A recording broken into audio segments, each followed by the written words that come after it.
Жаңа оқу жылы университетімізге жаңа жаңалықтар әкелуде. Елді елең еткізген оқиға 2 жылға жуық өз қызметін абыроймен атқарған студенттік басқарманың таратылып, жаңа президенттің сайлануы. Оқу ордамыздың жаңа президентін сайлау оңайға соққан жоқ. 3 кезеңнен тұратын іріктеуге оқу үлгерімі жақсы, студенттік өмірде белсенділік танытып жүрген 10 студент өтініш білдірген. Екінші кезеңінде олар психологиялық тесттен өтті. Ақтық мәреге бірінші курс студенттері Айкүміс Балтабай, Ару Омарова, Таухан Бақытжанов және екінші курс студенті Асанәлі Керешев өтті.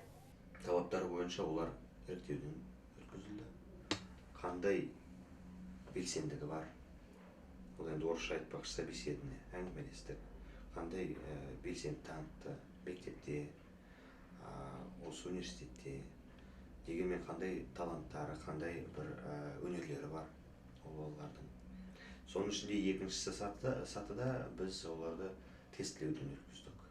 Университеттің ішкі құрылысын, ішкі заңдылықтарын, студенттік өмірдің заңдылықтарын біле ме, білмей ме. Келесі сында финалистер өздерінің неліктен президент болуға лайық екендіктерін айтып, дебат өткізді. Бұл шарада университет студенттері мен оқытушылары сұрақ қойып, сынға алды. 60% дауыс жинап, айқын басымдылыққа ие болған Асанәлі Керешев 100-ден жүйрік шықты. Экс-президент Арсен Мейірханов Асанәлінің студенттер арасында беделі жоғары болатынын және өзіне тапсырылған қызметті ерекше ықыласпен атқаратындығына сенімді. Вообще, на самом деле я рад, что Асанәлі стал нынешним президентом IT-университета.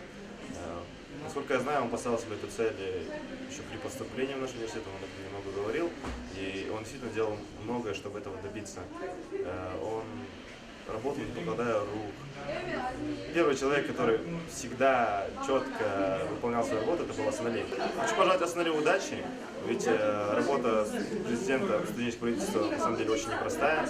Учитывая тот фактор, что с этого года политика СП немного видоизменилась. Таңдаудың дұрыс болғандығына еш күмән жоқ. Бұған студенттердің пікірлері дәлел. Осы алынған жаңа президенттің өзінің жаңа берер тәжірибесі де мол болар деп ойлаймын. Себебі оны бәрібір халық таңдаған соң көп түкірсе ел болады дейді, және де оны лайықты таңдады деп ойлаймын. Ал тағы бір айтар жағым, ол мысалы біздің қазіргі осы қоғамда дейінші, осы университетте көп адам шағымданды. Неліктен бірінші курстың адамдары осы бірінші курстың студенттері неге осы президенттікке өзін ұсынды деп. Бірақ онымен мен келісе алмаймын, себебі бірінші курстың да арасында осы студенттер өзін лайықты деп санап, сол жолға барудың өзі үлкен қадам деп санаймын.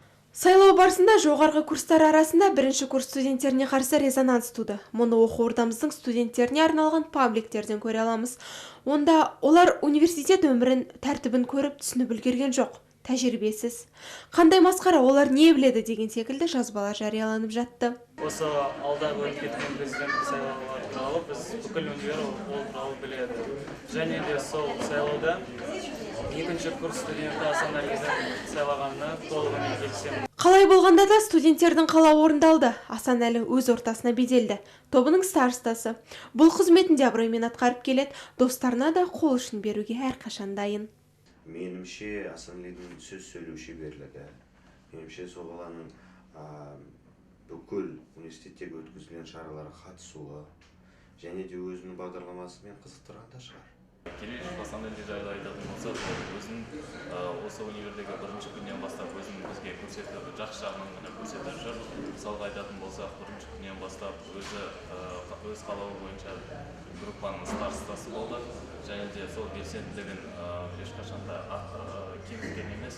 Дос ретінде Асанәлі бізге үнемі қолдау көрсетеді. Осылайша аз уақыт ішінде көптің көңілінен шыққан Асанәлі қойған мақсатына жеткендігін айтып, қуанышымен бөлісуде. Кім маған дауыс бергеніне көп рахмет айтқым келеді. Енді өз алдыма қойған мақсаттарыма жетуге тырысамын. Мен осы президент болуға мақсатым, осы университетке түскенде осы мақсатты өз алдыма қойдым. Енді сол мақсатқа жетіп, ал басқа мақсаттарға жетуге тырысамын.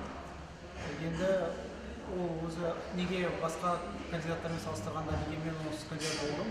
Ол біріншіден менің бірінші курста көрсеткен жұмыстарымның табысы болып табылады.